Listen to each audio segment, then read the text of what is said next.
क्षेत्र क्षेत्रन्योरम अंतरम ज्ञान चक्षुषः हाच ना. भूत पृथ्वी मोक्षंच ये विदुर यांती ते परम. शब्द तत्वज्ञ सारज्ञ पै देखणे तीच प्रज्ञा जे क्षेत्र क्षेत्रज्ञ पाडू देखे.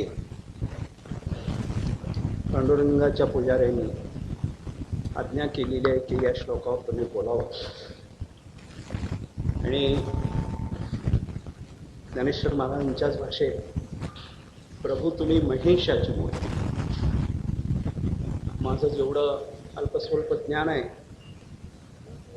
आणि थोडासा जो अभ्यास केलेला आहे त्यामध्ये भारतीय तत्वज्ञानाच्या प्रांगणामध्ये जे काही मोठे आचार्य ऋषी मुनी होऊन गेले, ज्ञानेश्वर महाराज आणि संत आहेत, या सर्वांमध्ये ज्ञानेश्वर महाराजांचं वेगळेपण काय असेल तर ज्ञानेश्वर महाराजांच्या ठिकाणी असणारी जी नम्रता आहे ती कुठल्याही आचार्यामध्ये, ऋषीमध्ये, मुनीमध्ये दिसत नाही. याचा अर्थ असा नाही की मी काही मोठा आहे म्हणून, पण जेव्हा ज्ञानेश्वर महाराजांचं मोठेपण आपण विचार करतो त्यावेळेला प्रत्येकाला, प्रत्येक आचार्याला, प्रत्येक महंताला, प्रत्येक ऋषीमुनींना आपल्या सांगितलेल्या तत्वज्ञानाचा, दर्शनाचा एक वेगळा अभिमान आपणाला दिसून येतो. प्रत्येकाला की माझंच खरं आहे. प्रत्येक आपल्याकडे फक्त 6 दर्शनशास्त्र आहेत, 6 नास्तिक दर्शनकाराचा विचारच करायचा नाही, पण प्रत्येक जण हे माझं खरं असं म्हणतो. ज्ञानेश्वर महाराज काय म्हणत असतील तर ते म्हणतात तुमचंही खरं आहे, त्याबद्दल मला म्हणायचंच नाही, परंतु मला जे वाटतं ते अन्वय व्यतिरेकाने असं वाटतं असं जेव्हा सांगतात त्यावेळेला ज्ञानेश्वर महाराजांची जी नम्रता आहे ती नम्रता मात्र कुठेही दिसत नाही. कितीही केलं तरी देखील मी बोलतो असं एकही वाक्य त्यांच्या वागण्यामध्ये आपणाला दिसून येत नाही. निवृत्ती प्रसादे ज्ञानदेव बोले, जे काही बोलवते ते निवृत्ती. म्हणजे ही नम्रता. आणि प्रभू तुम्ही महेशाची मूर्ती हे म्हणण्याच्या पाठीमाग श्रोत्यांना जे स्थान दिलंय ते गुरुचं दिलंय, लक्षात ठेवा. महेश म्हणण्याच्या पाठीमाग काय आहे? कारण त्यांना माहित आहे त्यांचे गुरु महेश आहे. कारण ते स्वतःला काय म्हणून घेतात? ज्ञानेश्वर महाराजांना वेगळी वेगळी माणसं वेगळी वेगळी नावं देत आहेत. कोण माऊली म्हणताय, कोण ज्ञानेश्वर म्हणताय, कोण ज्ञानांजन म्हणताय. पांडुरंगराय त्यांना ज्ञानांजन म्हणतात. परंतु ते स्वतःला काय म्हणतात याचा विचार जर केला आपण तर ते स्वतःला तैसे महेशान्वय संभूते आणि निवृत्तीनाथ सुते असं म्हणतात. स्वतःला निवृत्तीनाथांचा मुलगा समजतात. आणि निवृत्तींशी त्यांचं इतकं एकरूपपण आहे तर स्वतःचं नाम रूप संबंध सगळे विसरलेले आहेत. आणि अमृतानुभवात ते म्हणतात निवृत्ती जया नाव, निवृत्ती जया बरव, निवृत्तीची राणी व निवृत्तीची. म्हणजे माझं नाव सुद्धा आता ज्ञानेश्वर राहिलेलं नाही. निवृत्ती जया नाव, या निवृत्ती रूप एक रूप होणं. आणि असं असून सुद्धा एवढं करून देखील म्हणून तुमचे केले असं म्हणतात, म्हणून माझे केले असं म्हणत नाही. एखादं चांगलं प्रमेय किंवा एखादं चांगलं पुस्तक किंवा एखादं माझ्यासारख्या माणसाने प्रवचन चांगलं केलं लगेच म्हणतो तात्या माझं प्रवचन कसं सांगत आहे का तुझं? पण माणूस जो माझ्याशी जो गुंतलेला आहे तो इतका आहे. पण ज्ञानेश्वर महाराज माझ्यामध्ये नाहीतच, ते आपल्यामध्ये. आणि त्यामुळं त्यांची जी प्रज्ञा आहे, त्यांचं जे अभ्यास आहे, त्यांचा जो तत्वज्ञानाचा परामर्श आहे किंवा त्यांनी जे सांगितलेलं आहे, सोप्या भाषेत सांगायचं म्हटलं तर निवृत्ती प्रसादे ज्ञानदेव बोलो, ही त्यांची भूमिका आहे. आणि ही भूमिका त्यांच्याशी इतकी अतूट होती की त्यांना दुसरं निवृत्तीशिवाय दुसरं दिसतच नाहीये. म्हणून तो प्रभू तुम्ही महेशाची मूर्ती, तुम्ही महेश आहात, माझे सद्गुरू आहात. आणि मग ज्ञानेश्वर महाराज जर तुम्हाला महेश म्हणतील, माझ्यासारख्या पामराने तुमच्या पायावर डोकं ठेवून बोलल्याशिवाय, सांगितल्याशिवाय काही बोलणं हे मी तरी स्वतःला माझा मूर्खपणा समजतो. म्हणून तुमच्या सगळ्यांच्या पायावर दंडवत घालून आजच्या प्रवचनाची सेवा नानांच्या चरणी अर्पण करतो. जे काही चांगलं मिळेल ते नानाचं आहे, लक्षात ठेवा. आणि जे चुकल ते माझं आहे, निर्विवाद आहे. कारण चुकणं हा माझा धर्म आहे, त्यामुळे चुकलेलं ते पदरात घेऊन मी घेऊन जातोय रिक्षा करून. पण जे चांगलं आहे ते नानांचं, आजच्या पुण्यतिथीच्या निमित्तानं त्यांचं पुण्यस्मरण हाच महत्वाचा भाग आहे. कारण काय सांगू, मुक्ता ते निर्धारिता लाहे आपुलीच मुक्तता. किंवा आपलं हरपलेलं माणूस पण, देव पण, जीव पण, शिव पण जर कुठं मिळत असेल तर संताशी पाहता गिवसावे, पै हरपले आपण पेठावे, तै संताशी पाहता गिवसावे. गिवसावे म्हणजे सापडतं. ते कुठं सापडेल? संताला पाहिल्यावर. तुम्ही म्हणाल नानाला तुम्ही पाहू शकता का? अरे नानाला जो पाहू शकत नाही तो माणूसच नाही, लक्षात ठेवा. नाना एक व्यक्ती म्हणून जर तुम्ही बघत असाल तर तुमची दृष्टी ही चर्मदृष्टी आहे. नाना हे तत्व म्हणून बघा, नाना हे संत म्हणून बघा, तुम्हाला ते आजही दिसते. आणि या दृष्टीनं आपण त्यांची सेवा करणार आहोत की आजची लौकिक दृष्टीनं आपण म्हणतो एवढी पुण्यतिथी झाली, इतके वर्ष झाले, पण 700 वर्ष झालं देखील जे जिवंत आहेत, जे तुम्हाला मार्गदर्शन करतात, ज्यांच्या नावाच्या उद्धाराने तुमचा उद्धार होतो, ज्यांच्या नावाचं अधिष्ठान तुमच्याजवळ असेल तर तुमचं कुठलंही सांसारिक नव्हे, पारमार्थिक नव्हे तर सांसारिक कामही होतं. अशा ज्ञानोबा तुकोबांच्या परंपरेतील ही मालिका आहे. म्हणून दुरोनी मागोनी आली वाट, शुद्ध ओळीची कैसी. वाट मागून चालत आलेली आहे. त्यामुळे नानापर्यंत किंवा आतापर्यंत चैतन्य महाराजापर्यंत ही ओळ आलेली आहे, लक्षात ठेवा. आणि या ओळीला फार महत्व आहे. वारकरी संप्रदायामध्ये तर याचा धरीन अभिमान आणि करीन आपुले जतन. माझ्या वडिलाची मिराशी गा देवा, माझी मिराशी आहे म्हणतात. लक्षात ठेवा, मिराशी शब्द फार वेगळ्या अर्थाने वारकरी संप्रदायामध्ये वापरतात. याचा अभिमान धरेन म्हणतात. आणि इकडे तर म्हणतात अभिमानाचे तोंड काळे, आणि इकडे जर म्हणतात याचा धरीन अभिमान, म्हणजे ज्याचा अभिमान धरायचा ती जर व्यक्ती मोठी असेल, ते जर तत्वज्ञान, ती जर ओळ, ते परंपरा मोठी असेल तर ते अभिमानाचं तोंड काळं होत नाही महाराज. ज्यांच्यामुळं हा देह, हा देश पवित्र होतो महाराज. पवित्र तो देह, पवित्र ते कुळ, पावन तो देश. देश म्हणजे ही भूमी पवित्र होतो. आणि या पवित्र देहामुळं, त्यांच्या अस्तित्वामुळं ही भूमी पवित्र झाली. ज्ञानेश्वर महाराजांच्या ज्ञानेश्वरीची किती आवर्तनं या ठिकाणी झाली ते सांगता येते का महाराज? म्हणून इतकी माती डोक्याला लावावी, आपण पवित्र होतो. तुका म्हणे निवेतनू आणि रजः कणू लागता. त्यात काय आहे का? त्यात काय आहे? एक राजा होता, झालेली पुराणातली गोष्ट सांगतो आणि मग विज्ञानाने आपण थोडंसं बघूया आणि तत्वज्ञानाकडे बघूया. एक राजा होता महाराज, त्यांनी असं कुठलंही पाप केलं नाही की जे जगामध्ये अस्तित्वात आहे. एकही पाप सोडलं नाही त्यांनी. त्या पापाचा उच्चार करून आपल्याला वेळ घालवायचा नाही. अनंत पाप केली, मूर्तिमंत पापाचा पुतळा तो होता. आणि एकदा अरण्यात मृगया करायला गेला असताना तो मेला. आणि मेल्यानंतर यमदूत त्याला न्यायला आलेला. आणि यमदूत आले हे साहजिकच आहे, कारण त्यांनी एकही पुण्य कुठल्या नावाचं सुद्धा केलं नव्हतं, आडनावाचा सुद्धा संत नव्हता तो. यमदूत घेऊन झाले इतक्यात तिथं विष्णुदूत आले. आणि विष्णुदूतांनी सांगितले यमदूताला, तुम्ही याला घेऊन जाऊ शकत नाही. म्हणजे असलं कसलं चाललंय, एकही पुण्य केलं नाही आणि तुमच्याकडे कसलं हे गिऱ्हाईक? हे गिऱ्हाईक आमच्याकडचंच आहे. नाही नाही म्हणले, जरी झालं असलं तरी देखील हे आम्हाला घेऊन येण्याची आज्ञा. म्हणजे असं कसं होईल? आम्ही नाही सोडणार. प्रत्येक जण आपला गिऱ्हाईक जर सोडलं तर व्यापार कसा व्हायचा? म्हणजे आम्ही घेऊन जाणार. भांडण वाढलं महाराज, यमधर्मा पर्यंत गेलं.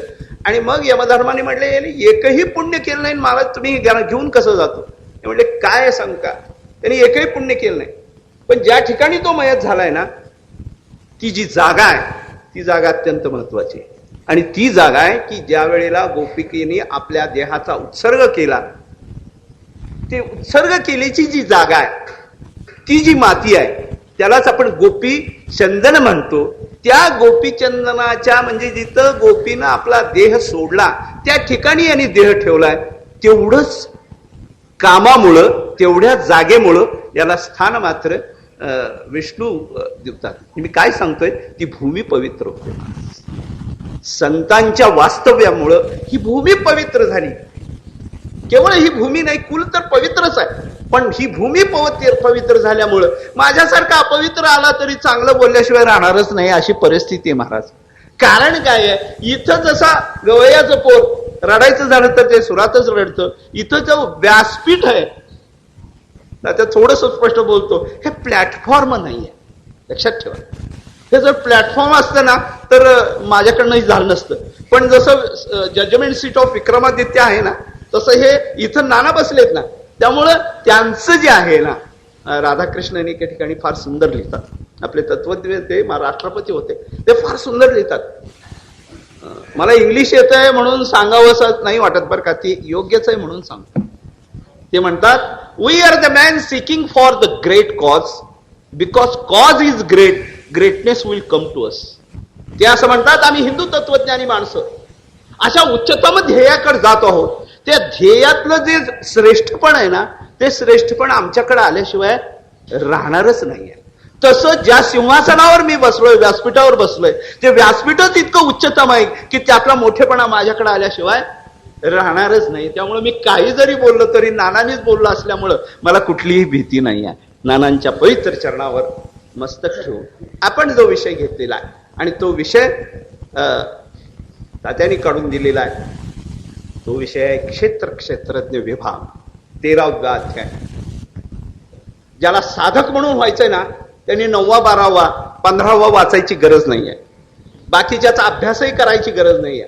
जो साधक म्हणून राहतो त्यांनी कुठला अध्याय वाचावा असेल तर तो 13वा अध्याय. लक्षात ठेवा, साधकाची दशा उदास असावी आणि उपाधी नसावी अंतर्बाह्य, या एका तुकाराम महाराजांच्या उक्तीप्रमाणे हा सगळा 13व्या अध्यायातला प्रपंच ज्ञानेश्वर महाराजांनी केलाय. आणि ज्ञानेश्वर महाराज जेव्हा बोलतात तेव्हा एका श्लोकावर काही वेळेला एकच श्लोक ओवी टाकून रिकामी होतात. वासांशी जीर्णानी यथा विहाय नवानी गृह्णाते नरोपराणी, या श्लोकावर ज्ञानेश्वर महाराजांनी फक्त एक ओवी लिहिली, जास्त लिहिली नाही. केवढा मोठा त्या श्लोकाचा आवाक आहे, पण ज्ञानेश्वर महाराज म्हणतात एकच ओवी माझी बास आहे, एवढा मोठा जरी असला तरी. पण जेव्हा अमानित्व, अधंबित्व, आचार्योपासना, अहिंसा या श्लोकाचं वर्णन करताना केवळ आचार्योपासनावर 90 ओव्या लिहिल्यात. अमानित्व या शब्दाचं वर्णन करताना ज्ञानेश्वर महाराज जवळजवळ 35-36 ओव्या लिहितात. आणि मग हा 13वा अध्याय तसा मोठा आहे, म्हणजे ओव्याच्या दृष्टीनं मोठा आहे, पण त्याचा आवाका देखील तेवढाच आहे की ज्यामध्ये आपल्या साधकाच्या दृष्टीनं मूळ क्षेत्र काय, मूळ क्षेत्रज्ञ कोण, या क्षेत्राची ज्या काही गोष्टी साधकाच्या दृष्टीनं करणं आवश्यक आहे त्याचं मार्गदर्शन ज्ञानेश्वर महाराजांनी आपल्या आचारांनी करून दाखवलं. लक्षात ठेवा, जेव्हा बोलण्याच्या पाठीमागे आचाराची बैठक येते त्याच वेळेला त्या बोलण्याला धार येते महाराज. नाहीतर आम्ही म्हणायचं पोटासाठी संत झाले कलित बहुत, आणि सांगताना म्हणायचं मला जरा गुलाबजामुन आवडतो बरं का, कीर्तन प्रवचन झाल्यावर ते करायला पाहिजे, असं म्हटलं की त्या शब्दाला अर्थ राहतो. पण बोले तैसा चाले जर असेल, ज्याचं अधिष्ठान अनुष्ठानाचं असेल, नुसता अनुष्ठान नाही तर श्रुती स्मृतीचे अर्थ आपणची होऊनी मूर्तिमंत महाराज. ज्ञानेश्वर महाराजांचं सगळं समग्र चरित्र पाहिलं तर त्या चरित्रात दिसणार जे व्यक्तिमत्व आहे ते व्यक्तिमत्व मूर्तिमंत प्रत्येक गोष्ट आहे. ज्ञानही तिथं मूर्तिमंत आहे, भक्ती तिथं मूर्तिमंत आहे, योगही तिथं मूर्तिमंत आहे, तत्वज्ञानाचा दर्शनकारही तिथं मूर्तिमंत आहे. म्हणजे प्रत्येक गोष्टीची पूर्णता त्या तत्वज्ञानाच्या त्या व्यक्तिमत्वातून दिसतो. आणि मग असं व्यक्तिमत्व जेव्हा बोलतं त्यावेळेला काय होतं महाराज, त्यावेळेला ज्ञानेश्वरी निर्माण होते, अमृतानुभव निर्माण होतो, अभंग निर्माण होतो, आणि सगळ्यात शेवटी हरिपाठाचा भाग येतो. आणि मग किती सोपं सांगितलंय त्यांनी, सर्व सुख गोडी साही शास्त्र निवडी आणि रिकामा अर्धघडी राहून. ज्ञानेश्वर महाराज शिकवतात असं तुम्हाला किंवा मला काय शिकवतात, पहिल्यांदा म्हणतात देवाची द्वारी उभा क्षणभर, एक क्षणभर हा बाबा, जास्त काही नको, बाकीचे सगळे क्षण संसारात तुझे गेले तरी चालतील, पण एक क्षणभर राहा. क्षणभर हा कालमानाचाच विचार आपण करू, जास्त नाही करायचा. तो क्षण कुठला काय याचाही विचार नको, फक्त कालमानाचा जर विचार केला, क्षणभर थांबा असं म्हणतात, पण परत जर ज्ञानेश्वर महाराजाला विचारलं, ज्ञानेश्वर महाराज तुमचं क्षणभर म्हणजे काय सांगा की आम्हाला कळत नाही, ते 26 अभंग या क्षणभराचं उत्तर देत नाही. माझ्या कालमानाचा जो क्षणभर भाग आहे तो गप्प बसतात आणि शेवटच्या अभंगात सांगतात, सर्व सुख गोडी साही शास्त्र निवडी आणि रिकामा अर्धगडी राहू नको. याला क्षणभर म्हणायचंय. बघा कसं जमतंय तुम्हाला आम्हाला. म्हणजे ज्ञानेश्वर महाराज सांगताना पहिल्यांदा गोड सांगतात. म्हणजे शाळेत जाताना जसं एखाद्या मुलाला आपण चॉकलेट द्यावी तर आपणही म्हणतो एक क्षणभर काय, आम्ही आत्ताच थांबतो, 2 तास थांबतो. पण ज्ञानेश्वर महाराजाचा क्षण आहे तो तुमचा माझा क्षण नाही आहे. ज्ञानेश्वर महाराज क्षण सांगतात, रिकामा अर्धगडी राहू नको. क्षणाचा देखील अर्धा भाग सुद्धा रिकामा राहू नको. रिकामा राहू नको म्हणजे काय कर, संसार कर. नाही महाराज, तुकाराम महाराजांना विचारू रिकामा शब्दाचा अर्थ काय. ते म्हणतात, रिकामा शब्द सांगतो तुम्हाला, काम नाही आणि झालो पाही रिकामा. ज्या ठिकाणी कामची नाही ते क्रोधची कैचा, तेथ कैचे भांडण रे. कामच नाही झालो पाही रिकामा. शब्दच असा आहे रिकामा. ज्या ठिकाणी कामाला रिघावा नाही अशी अवस्था जेव्हा प्राप्त होते, म्हणून ज्ञानेश्वर महाराज अर्धगडी रिकामा राहू नको बाबा. म्हणजे काय, सततं कीर्तयंतो माम यतंतश्च दृढव्रतः. सतत कृष्णमूर्ती सावळी. ज्ञानेश्वर महाराज, तुकाराम महाराज एकाच अनुभवातून बोलतात की जीवना वेगळी मासोळी, तुका तैसा तळमळी किंवा भजनी विक्षेप तेची पै मरण. तुकाराम ज्ञानेश्वर महाराजांना मरण नाहीये, पण आपलं मरण स्वतःच्या डोळ्यांनी पाहिलेले तुकाराम महाराज.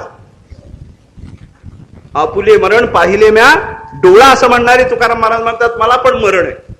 अर्थात ते मरण म्हणजे काय, भजनामध्ये विक्षेप आला ते मला मरण वाटतं, आणि आपणाला भोजनामध्ये विक्षेप आला तर ते मरण वाटतं. एवढाच फरक आहे. फार जास्त फरक नाही आहे त्यांच्यामध्ये आणि आपल्यामध्ये. फरक कुठे आहे, विक्षेप आल्याबरोबर मरण आहे, पण त्यांचा विक्षेप अशा ठिकाणी आहे की एक क्षणभर जरी, ज्याला गोपिका त्रुटीर युगायते म्हणतात. त्रुटी म्हणजे काय, पापणी खाली लावली आणि वर केली त्याला त्रुटी शब्द वापरतात.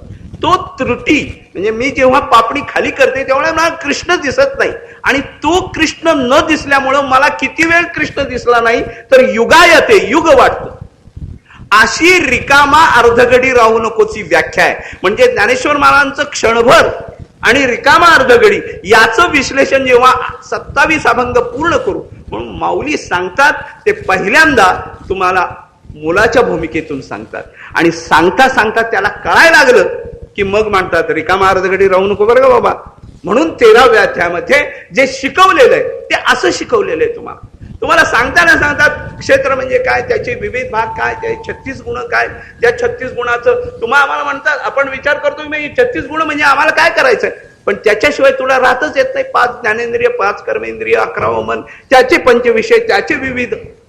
या सगळ्यामध्ये सांगताना आपल्याला असं वाटतं की यात काय विशेष आहे, तर विशेष तेव्हा होतं जेव्हा आपण त्याप्रमाणे कृती करायला सुरुवात.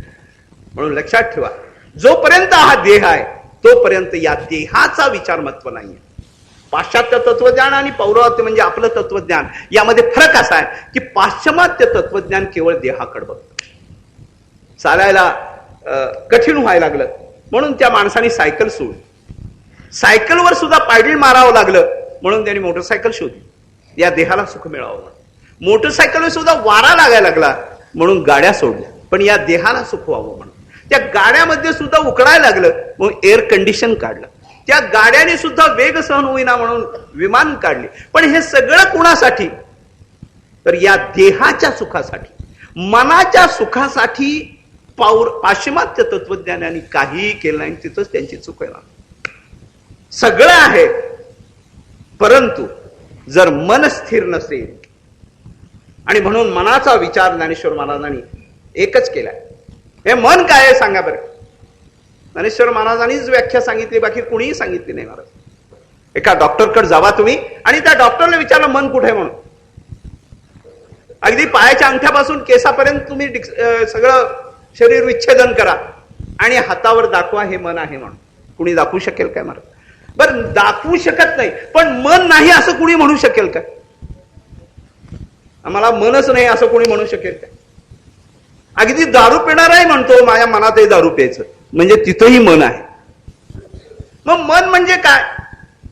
ज्ञानेश्वर महाराजांनी त्यांना विचारलं की महाराज मन म्हणजे काय, आम्हाला तर कुठे दिसत नाही. म्हणले मन मन सांगतो म्हणले. वाया मन हे नाव एरवी कल्पनाची साय. मन मन म्हणजे काय आहे, तुझ्या अंगठ्यामध्येही मन आहे आणि तुझ्या केसामध्येही मन आहे. पण ह्या मनाची भूमिका अशी आहे की ज्या कल्पनेने तू तयार करशील त्याप्रमाणे तुझं मन होतं. आणि या मनाचा शोध जोपर्यंत घेतला जात नाही, या मनामध्ये काय आहे, या मनाला काय बनवायला पाहिजे, या मनाला काय शिक्षा द्यायला पाहिजे, याचा जोपर्यंत विचार केला नाही तोपर्यंत माणूस सुखी होत नाही. अगदी चंद्रावर जरी माणूस गेला तरी देखील जोपर्यंत त्याचं मन मानव्य ज्याला म्हणतो ते कुठं आहे, ते आजही जर भोग जसे इकडं असेल तर तो सुखी होईल. एका कॉलेजचं अमेरिकेमधल्या कॉलेजमध्ये मेडिकल तपासणी केली महाराज, तर त्या ठिकाणी 63% स्त्रिया या कुमारी मात्या. 63%. आपल्याकडे एक कुमारी माता झाली, महाभारत घडले महाराज. काय चाललं असेल त्याचा विचार करा. तुम्हाला तो श्रीमंत दिसेल, तुम्हाला त्याचा भौतिक एवढा मोठा प्रगती दिसेल, पण शेवटी त्यांना गोळ्या खाऊनच झोपावं लागतं. आणि आमच्या इथं मात्र प्रवचन सुरू झाल्यावर डुलक्या होतात. यामधला काय फरक आहे? केवढी मोठी टॅबलेट आहे माझ्याकडे, लगेच झोप येते मला. त्या ठिकाणी झोपेसाठी गोळ्याची काही गरज नाही. यासाठी आपल्या तत्वज्ञानीने काय केलं तर पहिल्यांदा अधीरा माझ्या मना ऐक रे गोष्टी, तुझ्या स्वहिताच्या गोष्टी सांगतोस म्हणून मनाचा शोध घेतलेला. 13व्या अध्यायात ज्ञानेश्वर महाराजांनी या मनाला फार मोठं महत्व दिलंय की मन जे आहे ते काय करतंय, तर त्या मनाच्या पाठीमागे कसं जायचंय किंवा मनाला आपल्या अधिकारामध्ये कसं घेता येईल. म्हणजे तो अभ्यास आहे ज्याला आपल्या दृष्टीनं तप म्हणू, त्या तपाचा परिणाम या पहिल्यांदा मनावर सांगितलाय, देहावर नंतर आहे. आणि पश्चिमात्य तत्वज्ञानामध्ये देहाचं सुख बघितलं जातं आणि त्या सुखामध्ये शेवटी दुःखाची परिणिती येते. आणि या मनाचा शोध जेव्हा आपण घेतो त्यावेळेला मनाच्या ठिकाणी असणाऱ्या 4 लक्षणाचा विचार, मन बुद्धी चित्त आणि अहंकार या रूपाचा विचार ज्ञानेश्वर महाराजांनी केलेला आहे. आणि त्यांनी सांगितलं की जोपर्यंत हे मन हे स्थिर होत नाही, जोपर्यंत या मनाला एक प्रकारची दिशा लागत नाही, जोपर्यंत या मनाला एक प्रकारचा अभ्यास लागत नाही, नित्यनेम नामी ते प्राणी दुर्लभ आणि लक्ष्मी वल्लभ तया जवळी, हा नित्यनेम जो आहे तोपर्यंत हे मन हे चंचलच आहे. अर्जुनाने प्रश्न विचारला, त्याचं उत्तर स्वाभाविक भगवानाने दिलंय. ते म्हणाला माझं मन स्थिर राहत नाही, मी काय करू, चंचलम मन मे कृष्ण. त्यासाठी भगवान श्रीकृष्णांनी पहिल्या तुकड्यामध्ये अर्जुनाचं मान्य केलेलं आहे. असंशयम महाबाहो मनो दुर्निग्रहम चलम. असंशयम, काहीच नाही महाराज, सगळं ठीक होईल, पण हे मरकटाला समाधी हे लागणारच नाही. कितीतरी प्रमाण देता येतील की या मनाचा स्वभावच असा आहे, जे करू नये ते करतोय महाराज. म्हणून नाटाच्या अभंगामध्ये मनाचा विचार करताना सांगतात, काय काय करशी या मना, करू नये त्याची करी विवंचना. मला श्लोक पाठ नाही, बांधास महाराजाला आहे महाराज. माणसं विचार करतात. ती कावळा एक ओरडत होता महाराज, काकस्य कधी वा दंता. त्या कावळ्याला किती दात असतील, काय करायचंय तुला. पुढचं आहे मी ते सांगत नाही, त्याचं काय वजन आहे, कशाला पाहिजे तुला. पण माणूस काय काय करशिया मना, करू नये त्याची करी विवंचना.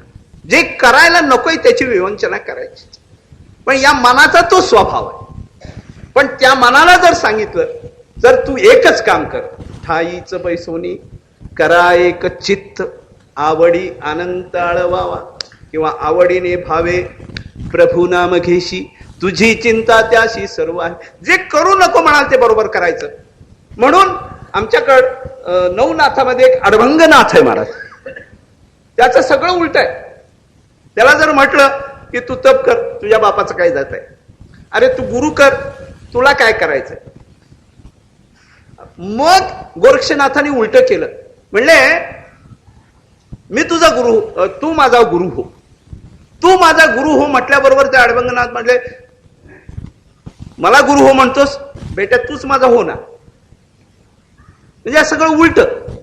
आणि या उलट्यामध्ये तुम्हाला बाकीची कथा माहित आहे, मला एवढंच सांगायचंय, मन जे आहे ते मन असं आहे, ते कधीही स्थिर होत नाही. कारण काय, ते वायू तत्वापासून निर्माण झाले. आणि नुसत्या वायुतत्वापासून नाही आहे, तर त्याचे चंचल हा त्याचा स्वभावच आहे. आणि हे चंचल मन कुठे स्थिर राहील? विषयात नाहीच महाराज. कारण कुठलाही विषय त्याला दिलं की तो विषय पूर्ण जर झाला तर लोभ आला आणि अपूर्ण झाला तर क्रोध. बघा, तुम्हाला वारीला चला ना, पाय रस्त्याने आलो असतो, माझं अजून लग्न व्हायचंय, बर लग्न केल्यावर तरी चल, नाही आलो असतो, मला नोकरी नाही, बर नोकरी दिली, आता तरी नाही, आता तर बायको गरोदर आहे, मुलगा नाही, बर मुलगा झाला, मुलगा अजून लहान आहे, मोठा झाल्यावर येईल, मोठा झाला, मुलाचं लग्न व्हायचंय, ठीक आहे, मुलाचं लग्न झालं, आता तरी ये की, नाही अजून त्यांनी मला जोड्याने मारलं नाही, मी कसं येऊ? या पद्धतीनं आपली प्रकृती निर्माण होत असते. आणि ती जोपर्यंत होत नाही तोपर्यंत माणसाला वाटतं की ह्यात इदम मे स्यात हे मला पाहिजे. आणि त्यामुळं त्या मनाला कुणीही पूर्ण अंशाने सुखी करत नाही. कुठं राहील ते तर समाधान जीव राहिला निश्चळ आणि गेली हळहळ स्मरण हे, त्या ठिकाणी मात्र ते स्थिर राहतं महाराज. त्यासाठी ज्ञानेश्वर महाराजांनी फार सुंदर दृष्टांत घेतला. माऊलीचे दृष्टांतच महत्वाचे आहेत बघा. आणि तुमच्या माझ्या दृष्टीने दृष्टांतच कळावेत, सिद्धांत कळण्याची माझी तरी लायकी नाहीये मला. ज्ञानेश्वर महाराजांनी एक दृष्टांत दिलाय, तो दिलाय लक्ष्मीचा. तो किती चंचल आहे माहिती आहे तुम्हाला? लक्ष्मी अत्यंत चंचल महाराज. भागवतकारांनी म्हणजे आमच्या नाथ महाराजांनी 26 दोष त्या संपत्तीचे दिलेले. पण ही चंचल असणारी लक्ष्मी मुकुंदाला पाहिल्यावर जशी स्थिर होते, का लक्ष्मी स्थिरावली मुकुंदी जैशी, मुकुंदाला पाहिल्यावर जशी स्थिर होते तसं हे मन अत्यंत ठिकाणी जात असताना सुद्धा त्याला एक परमार्थाची जर गोडी लावली, या आठा पहारा माझारी मोठके निमिष दे तू जाय. लक्षात ठेवा, जोपर्यंत हे निमिष त्याला कळलं नाही तोपर्यंत ते पळतच राहणार. साध्या सुध्या तुमच्या माझ्या माणसाची गोष्ट सांगत नाही महाराज, कानाला हात लावून चुकलं म्हणून सांगतो. फार मोठ्या माणसाची मी गोष्ट सांगणार आहे की हे मन कसं आहे आणि कसं कुठं जात आहे. ज्यांची सांगणार आहे ते आमच्या आईसाहेब आहेत, सीतामाई आहेत, त्यामुळे त्यांचं काही दोष सांगणं माझं काम नाही आहे. पण मनाचा दोष मात्र निश्चित सांगतो. 13.5 वर्ष झाले आईसाहेब आमच्या अनवाणी प्रभू रामचंद्रावर चालतायत. जे काही सुख दुःख आहे ते भोगतायत. 13.5 वर्ष झाले आणि शेवटचे 6 महिने राहिले.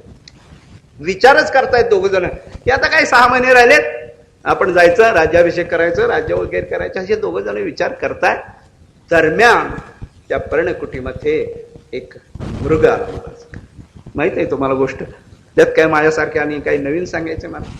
पण तो मृग पाहिल्याबरोबर मन काय झालं जीवाचं, मी आता आईसाहेब म्हणत नाही, त्या जीवाचं मन छायतो विषयान पुसहा संगस्तेषु उपजायते, मला असावं असं वाटलं. कशासाठी? आईसाहेबाजवळ काही चोळीला कापड नव्हतं. आईसाहेब लक्षात ठेवा, तुमचं आमचं का सांगत नाही, त्यांचं सांगण्यापाठीमाग माझी एक भूमिका आहे, चांगली भूमिका आहे. ती भूमिका अशी आहे की आईसाहेबाला सोनं काही नवीन नव्हतं महाराज. आपल्याला सोनं पाहायसाठी आता याच्यातच जावं लागणार आहे, म्युझियम मध्ये जावं लागणार आहे आणखी काही वर्षांनी. पण आईसाहेबांचं जीवन सोन्यमय कसं होतं सांगतो. आईसाहेब जे बाहेर पडल्या ना, ते जो नांगर होता ना तो कशाचा होता तुम्हाला माहिती? जनकाने ती सुवर्ण भूमी नांगरायला सोन्याचा नांगर होता. आईसाहेब ज्या पेटीमध्ये होते ना, ती पेटी कशाची होती? सुवर्णाची होती महाराज. आईसाहेब ज्या राज्यात चक्रवर्ती राजाकडं, तिथं सोन्याला काही कमी होते. ज्या घरात पडले त्यांना काही सोन्याचं कमी होतं का? म्हणजे सोनं नवं नव्हतं तरी देखील सोन्याचा मृग पाहिल्याबरोबर जीवाची मनाची भूमिका काय झाली, मला हे असावं. आणि जेव्हा मी अयोध्येला जाईन ना, त्याची कांचोळी घालून मी जाईन. एक भूमिका झाल्याबरोबर काय बदललं सांगा बरं? प्रभू रामचंद्र जवळ बसले होते, गप्पा मारत होते मला. पण तो मृग पाहिल्याबरोबर प्रभू रामचंद्राने म्हटले की मला ते पाहिजे. ते मृग जसा जाईल तसं जो देव जवळ बसला होता जीवाच्या, त्या जीवानी त्या देवाला बाजूला काढलं. म्हणजे जा, विषय समोर आला की जीव देवाला मानतच नाही. कामातुराणाम न भयम न लज्जा. काम अंतःकरणात, कामाचा रिघावा अंतःकरणामध्ये झाल्याबरोबर अंतःकरणाजवळ असणारा परमात्मा किंवा प्रभू रामचंद्र सीतामाईच्या जवळ आहेत, त्यांनी त्या देवाला हाकललं आणि त्या विषयाच्या पाठीमागं पाठवलं. देव कृपाळू आहेत महाराज. मी जरी गेलो तरी जीवाचं संरक्षण संतांनी करावं म्हणून लक्ष्मण महाराजांना जवळ ठेवलं. पुढची कथा माहित आहे तुम्हाला. हा काली लक्ष्मणा धाव. जीव इतका कृतज्ञ आहे की जीवाला सांभाळण्यासाठी संत आहेत, पण त्या संतांना सुद्धा दुरुक्त करून जीव त्या संतांना सुद्धा बाजूला काढतो का नाही सांगा बरं. लक्ष्मणा जा म्हणले, तुझ्या मनात काळा म्हणजे संतांना सुद्धा वाईट वागणं हा जीव देऊन टाकतो. जा म्हणतो. जसं आज तुकाराम महाराजांचा खून झाला होता, अमकं झालं होतं, तमकं झालं होतं. म्हणजे जीव इतका कृतज्ञ नाही की ज्यांनी उपकार केले त्या संतांना सुद्धा बाजूला पाठवतो. संत जातात पण तरी देखील संत कृपाळू आहेत. ते म्हणतात या जीवाचा उद्धार व्हायला पाहिजे. एक रेष ओढून जातात महाराज. रे जीवा, आता या रेषेच्या पलीकडे तर जाऊ. ही रेषा कशाची आहे महाराज? कर्म.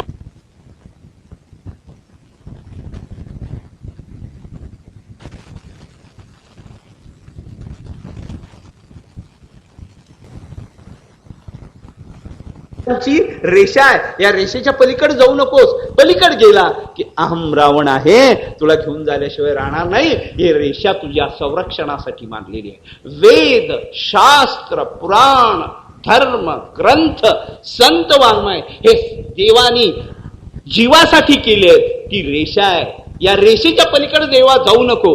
पण जेव्हा अहंकार कामाचा मनामध्ये रिघावा होतो त्यावेळेला देव बाजूला सोडला, संत बाजूला सोडले आणि संतांनी केलेली जी मर्यादा आहे ती सुद्धा बाजूला जाते. आणि बाजूला गेल्याबरोबर काय आहे महाराज?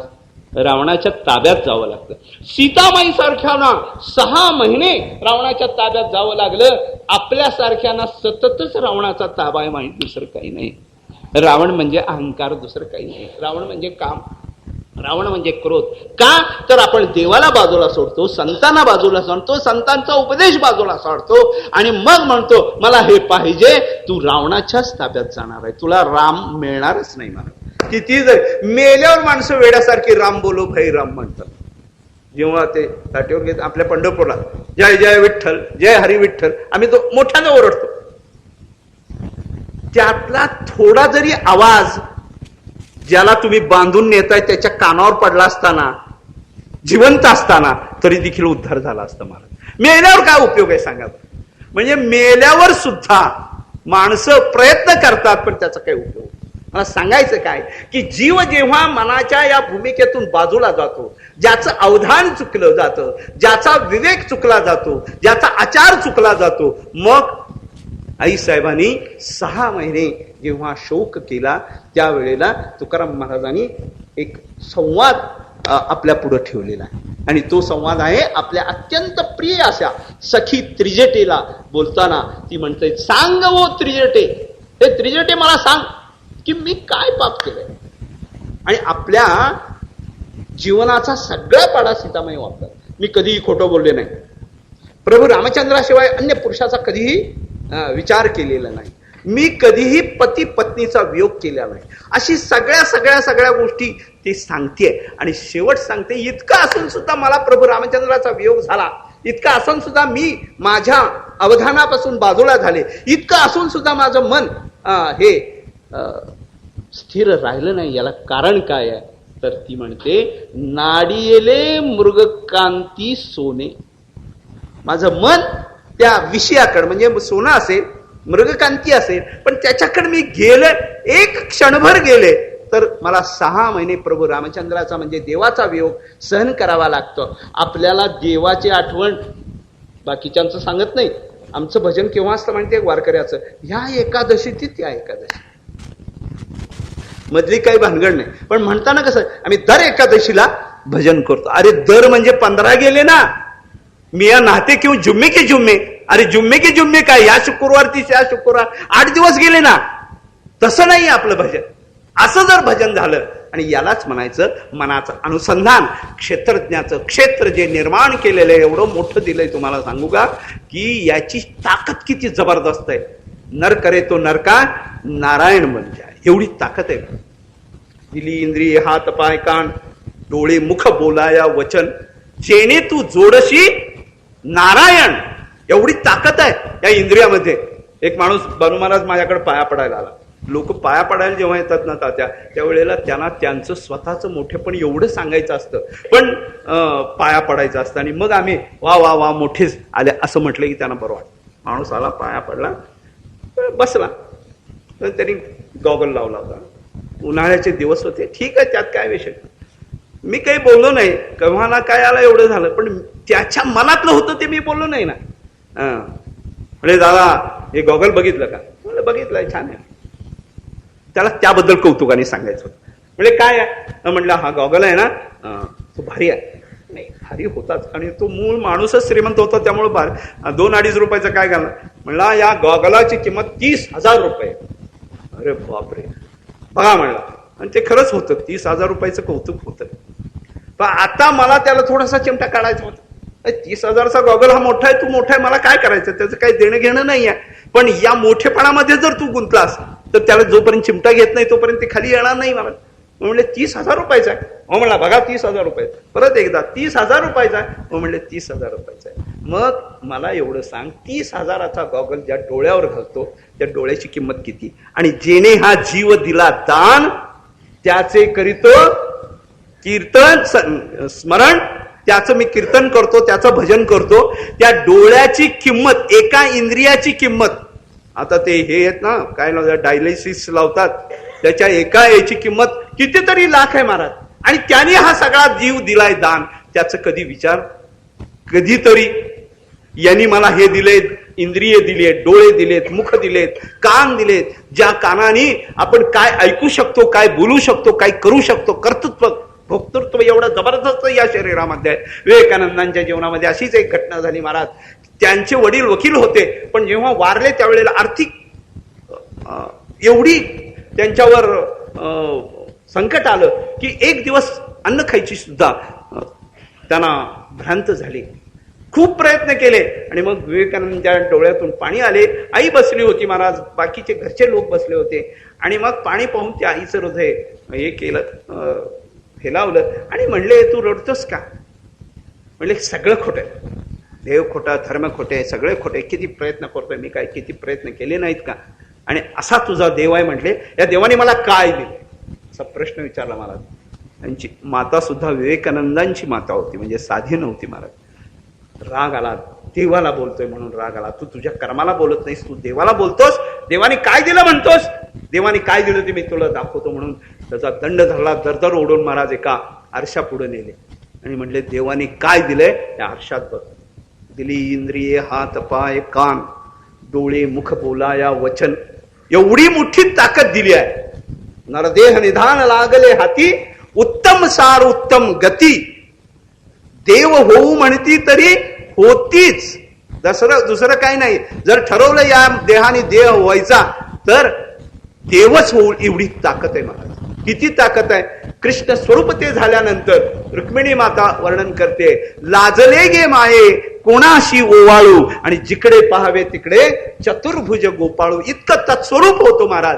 ध्यानाने हरी ओम तत्सद या शब्दाचाच अर्थ की त्या स्वरूपामध्ये जातो. नुसतं स्वरूप होत नाही, पण ते करायला पाहिजे.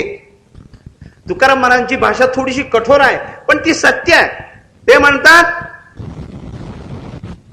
नकरी त्याचे गांडेपण नारायण सिद्ध उभा. नारायण सिद्ध उभा तो तुम्हाला भेटत नाही.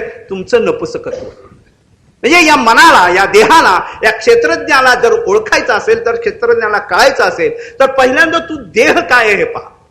आणि या देहालाच आपल्या भाषेमध्ये साधन मानलेलं आहे. अधिष्ठान, हे अधिष्ठान आहे महाराज. कशाचं अधिष्ठान आहे? दारू प्यायचं अधिष्ठान, विषय भोगायचं अधिष्ठान. अरे हे तर किडा मुंगीपासून सगळेजण करत आलेत. लक्षात ठेवा. तुम्हाला असं वाटतंय काय की आजच तुम्ही श्रीमंत आहात, आजच तुम्हाला मुलं बाळ आहेत, आजच तुम्हाला घरदार आहेत.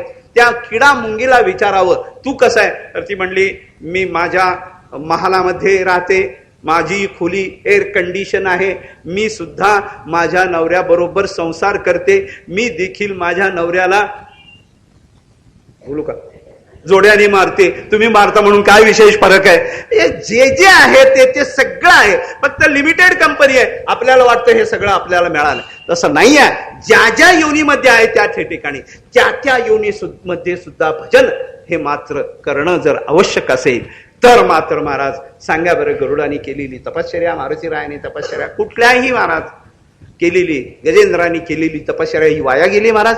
देह नसल्यामुळं वाया गेली, मनुष्य देह नसल्यामुळं नाही महाराज.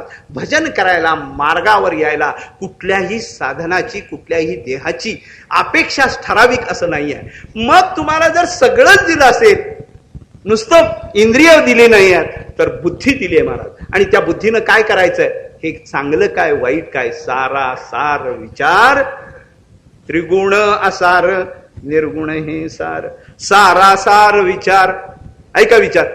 आणि तो जर नसेल तर त्याला माणूस म्हणायचं का महाराज? मुंबईला गेलो एकदा आणि चुकून मी उजव्या हाताने चाललो, उजव्या हाताने चालल्याबरोबर पोलिसांनी मला धरलं, तुमची रॉंग साईड झाली म्हणून, चुकलं म्हणले, तुम्हाला 10 रुपये दंड. आता चुकलंय म्हटल्यावर म्हणलं मी दंड द्यायला तयार आहे, पण जे जे रॉंग साईडला जातील त्या सगळ्यांना तुम्ही दंड केला पाहिजे, मी एकटाच दंड देणार नाही.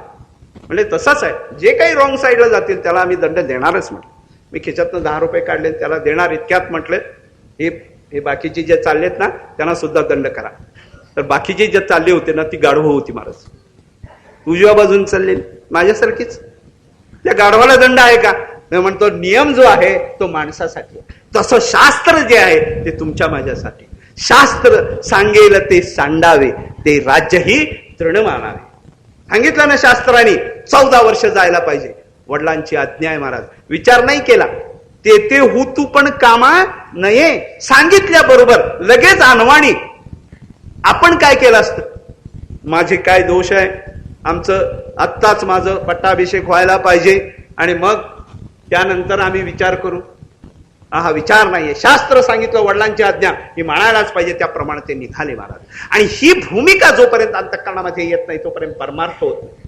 आणि म्हणून शरीरावर तुळशी माळा घालून या मनाला होय होय वारकरी आणि पाहेरे पाहेरे पंढरी जी दिशा दिली जाते त्याच्यासाठी 13वा अध्याय महत्वाचा आहे. आणि त्या 13व्या अध्यायात सांगितलं की बाबा कसं वागावं, कसं पुण्य करावं, कसं परमार्थ करावा, नाहीतर आपला परमार्थ उभ्या बाजारात कथा हे तो नावडे पंढरीनाथ.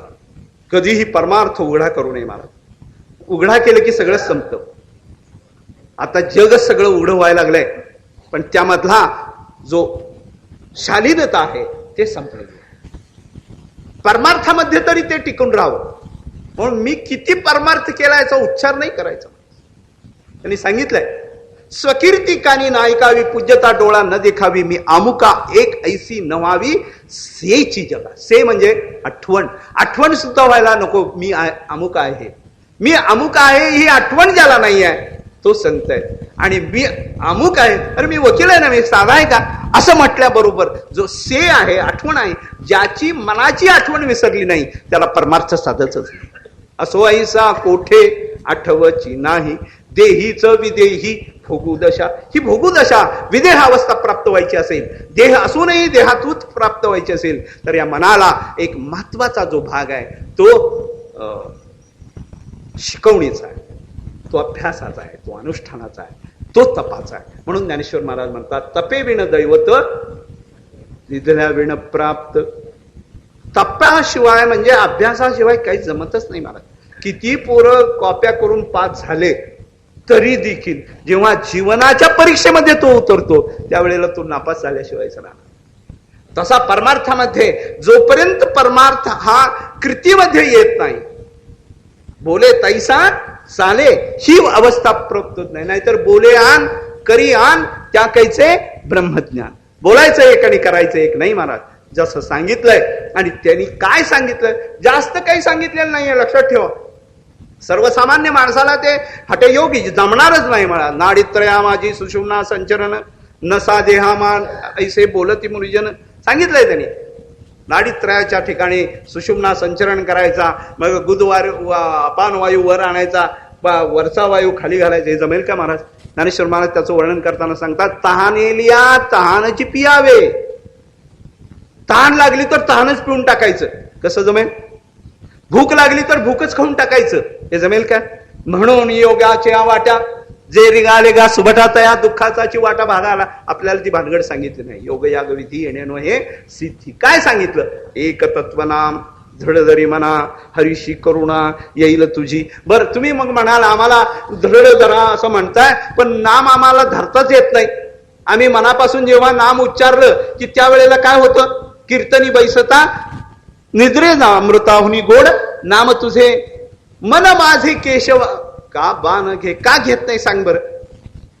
बरोबर जेव्हा नाम उच्चारलं ना, इतर वेळेला तो विषय येत नाही, तो विषय बरोबर त्यावेळेला येतो.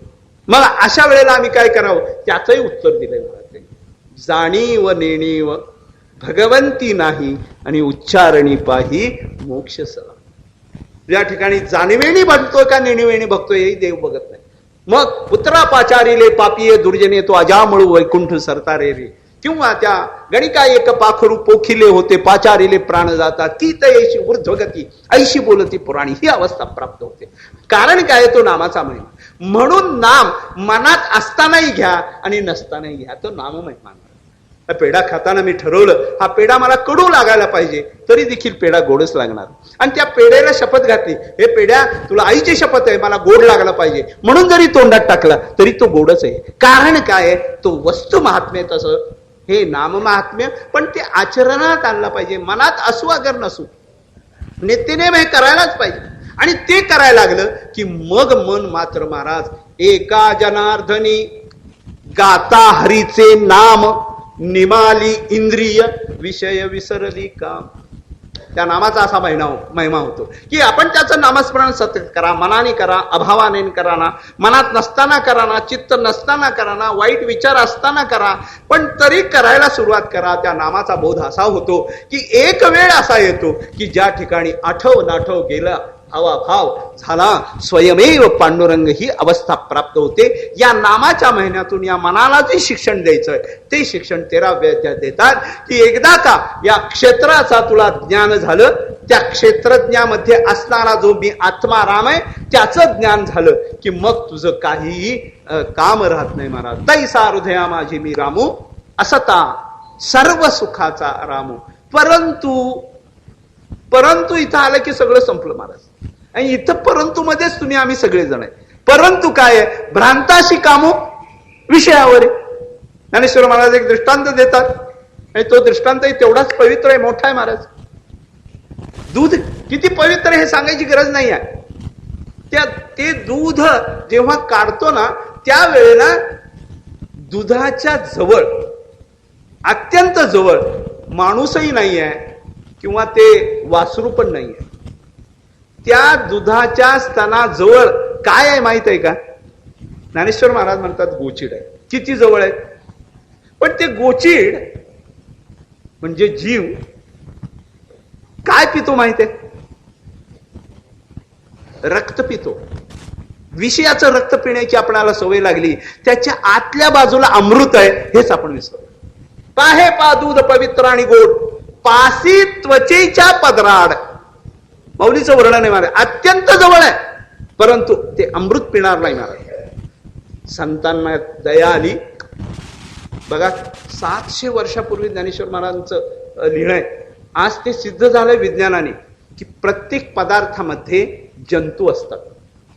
आज ते सिद्ध झालंय. अमेबा वगैरे हे जे आहे ना, वर्ष म्हणजे 50, 60, 100 वर्षाच्या पासून प्रत्येक पाण्यामधला जंतू निराळे, दुधामधले निराळे, बाकीच्या सगळ्या पदार्थामधले जंतू हे प्रत्येकाचे वेगळे वेगळे जंतू आहेत. इन्सेक्ट म्हणतात त्याला. म्हणजे जंतू म्हणजे आपण वाईट अर्थाने शब्द वापरतो, पण त्याचं जे प्रत्येक पदार्थामध्ये हे जंतू आहेत. संतांना दया आली. कशाची दया आली? तर विषाची दया आली. संत म्हणले हे विषामध्ये जे किडे आहेत ना ते वाईट आहेत, ते तिथं मरतात, त्यांचा जीवन हे उपयोगी होत नाही. आपण काय करूया? ते किडे काढूया. म्हणजे बघा संतांना त्यातलं इन्सेक्ट ज्याला जंतू म्हणतात ते काढण्याची क्रिया माहीत होती. त्या पदार्थामधला असणारा जो भाग आहे, थोडस इंग्लिशमध्ये असल्यामुळं पाणी आहे ना, त्या पाण्यामध्ये 2 भाग आहेत. एक ऑक्सिजनचे आणि एक हायड्रोजनचे. जसे हायड्रोजनचे 2 भाग आणि ऑक्सिजनचे 1 भाग मिळून पाणी होतं. त्या पाण्याचं विश्लेषण जेव्हा केलं त्यावेळेला हा एक भाग वेगळा, हा एक भाग वेगळा झाला. तसं ज्ञानेश्वर महाराजांनी विचार केलाय की या विषातले जे किडे आहेत ना त्यांना आपण उद्धार करूया, आणि त्यांचा उद्धार करण्यासाठी ते किडे बाजूला काढले आणि माऊलीची कृपा अशी की त्यांना अमृतात टाकूया म्हटले. म्हणून ते उचलले आणि अमृतात टाकले. दैव असं आहे त्यांचं, ते काढून अमृतात टाकल्याबरोबर मरूनच गेले महाराज. का विषाचे किडे दुग्धी मरे, चांगलं मिळतच नाहीये महाराज. ही वृत्ती तयार होती माणसाची. ही वृत्ती, आता हा वैज्ञानिक भाग झाला, पण इतिहास तुम्हाला सांगतो महाराज.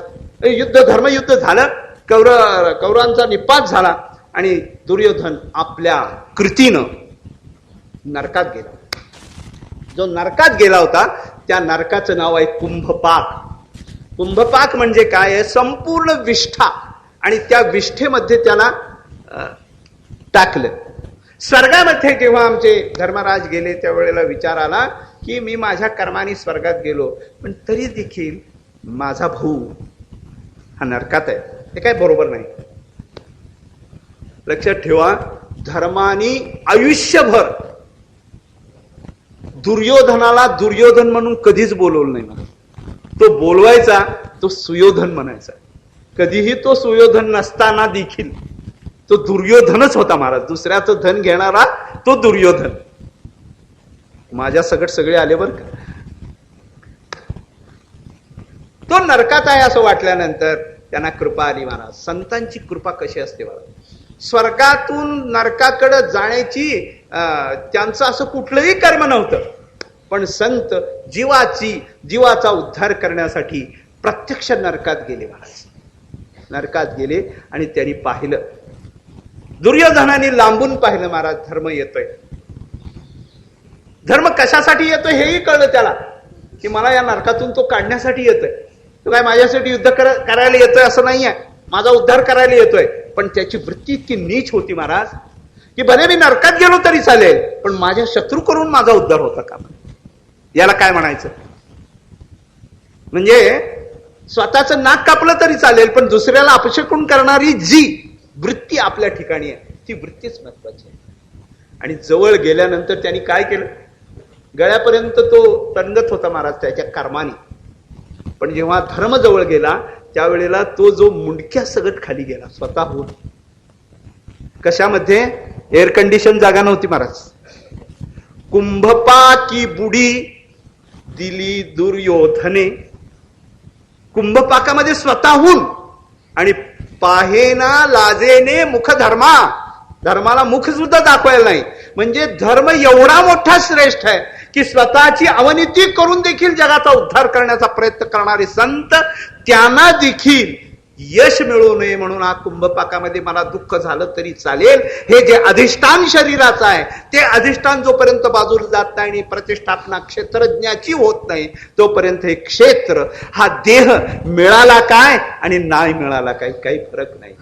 म्हणून या देहाने काय करायचे आहे? देहाच्या साधने सच्चिदानंद पदवी घेणे. ही पदवी घेण्यासाठी देह दिलाय, आणि याचा उपयोग जर तुम्ही त्या कामासाठी केला नाही तर याचं उत्तर तुकाराम महाराजांना विचारू, कारण ते जास्त परिणामकारक आहे. ज्ञानेश्वर महाराजांनी दिले उत्तर, पण ज्ञानेश्वर महाराज आपले पाठीवरून हात फिरवणारे, पाठीवर चाबूक मारणारा पाहिजे माणूस महाराज.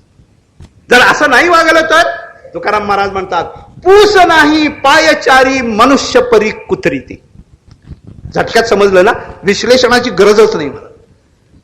म्हणून जोपर्यंत क्षेत्रज्ञाची जाणीव येत नाही, क्षेत्रज्ञाचं ज्ञान येत नाही, क्षेत्रज्ञ काय हे माहित नाही, तोच क्षेत्रज्ञ तुझ्या माझ्या ठिकाणी आहे. म्हणून ज्ञानदेवी नाम रामकृष्ण ठसा